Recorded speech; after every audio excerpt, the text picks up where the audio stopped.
Hello and welcome to the Focus Podcast with me, Alex Willmott. Today I'm at Beamish Hall up here in the north of England. I'm here with Kerry McCabe, who is the Sales and Marketing Manager here at the hotel. Welcome to the Focus Podcast. Thank you very much. Is it the north or is it the northeast? What's the technical? I would say it's the northeast. You might get lynched if you say the north, so stick with the northeast. Yeah, I'll probably edit that out.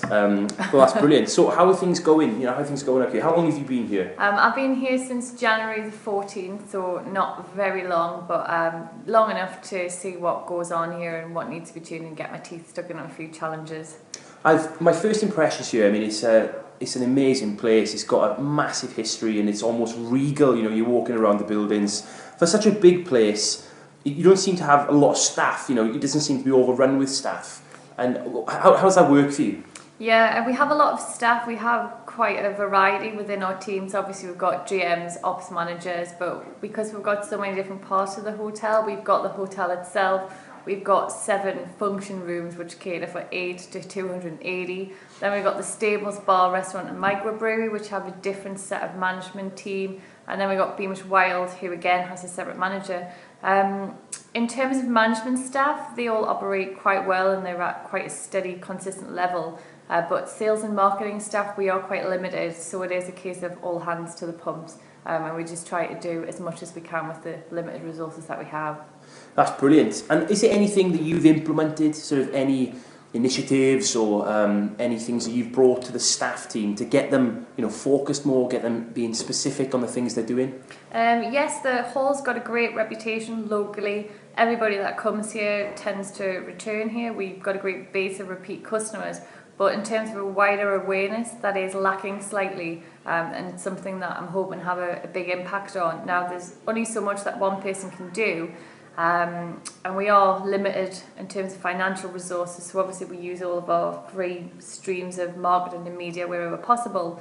But one of the best things that we've started is just starting to have some results now. We've created a task force, predominantly for the stables, which, as I said earlier, is the bar, restaurant and microbrewery.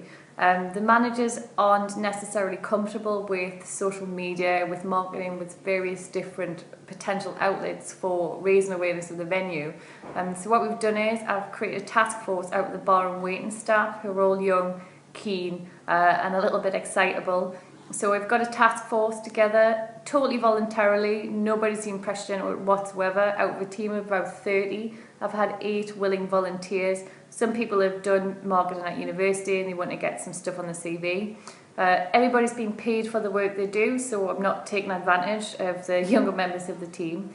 And what I've done is I've set them all individual tasks which they've expressed interests in and natural abilities. So one person, for example, is looking at all of the local farmers markets in the area. We have the Stables Microbrewery. We're just starting to bottle beers. We have mini kegs which we sell. So one of the girls is looking at every potential farmers market that we could tend from Berwick-upon-Tweed and the borders down to Darlington and out west to Carlisle. She's analysing that, collating all the information. We'll sit down and make decisions based on that, but we'll make decisions as a team rather than me coming in and making management decisions. That will be a team effort because at the end of the day, those guys know the product more than me. They sell it every day and they will be selling it at the market. Somebody else is looking at local festivals, whether that's a country fair, an agricultural show, or just the local boozer having a beer festival. So they're identifying new venues that we can get our beer sold in and to work with local venues instead of as competitors or against them. Somebody else is looking at membership, so getting in touch with all the local employers, big employers, not necessarily huge. It could just have 5 people, but if they're going to come to the stables regularly, we can give them discount off. I've got some of the girls doing that, obviously, because that'll be received a lot better at the local fire and police station than the local guys do. But it's really empowered the local staff, our staff who live locally in the area. And it just adds more to their job. They enjoy working here, it's so unique, and they're now part of promoting the stables instead of being told what to do and to just pull a pint and serve a plate.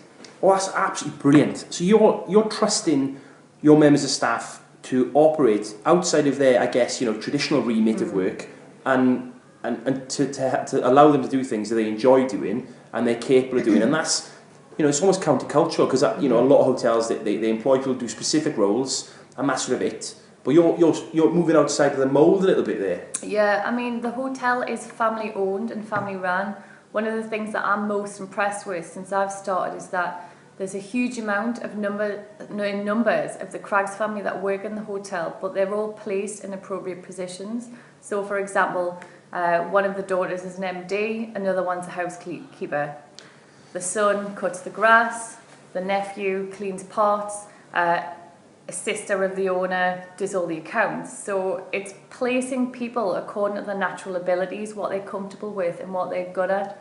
That comes down from the family, and really it's something that cuts across all staff. Of course there is a management structure, and of course I will oversee everything, but because we're family owned and we have a lot of flexibility, it gives me the flexibility to include staff in the wider picture. That's fantastic. And finally, I mean, we're sitting here now and it's August, but Christmas is around the corner, and I know, in your role you've got to think about this, because it'll come around really quickly.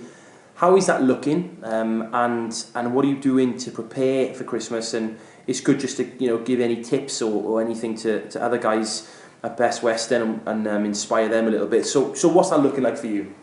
Christmas isn't looking too bad. The programme for Christmas this year was put into place before I started, even though I started in January. So I've had nothing to do with choosing of the bands or the creation of the party nights or anything like that. Surprisingly, possibly, we've sold out already of 4 of our massive events, and it's all on word of mouth and it's all repeat customers. As I said at the beginning, we have a huge percentage of return customers who come here, and obviously that snowballs, so we're naturally picking up more people every year. I'm looking at about 1,000 covers so far for December at the Hall. In addition to that, we've got a few little bits and pieces planned in the pipeline over the next few weeks. Once the kids go back to school, we're literally just going to get on the road and hit all the offices, all the shops, everything with our Christmas brochure. But we don't want to just hand in, a little booklet of paper like everyone else will. So we're trying to get all of our USPs together. We have a master baker in-house, we have an award-winning chef. Thomas and Andy are going to create a taste of Christmas and get as many flavours as possible in some of our biscuits. Obviously not turkey, I doubt that'll be in there, so it'll be the usual cinnamon and all that kind of stuff.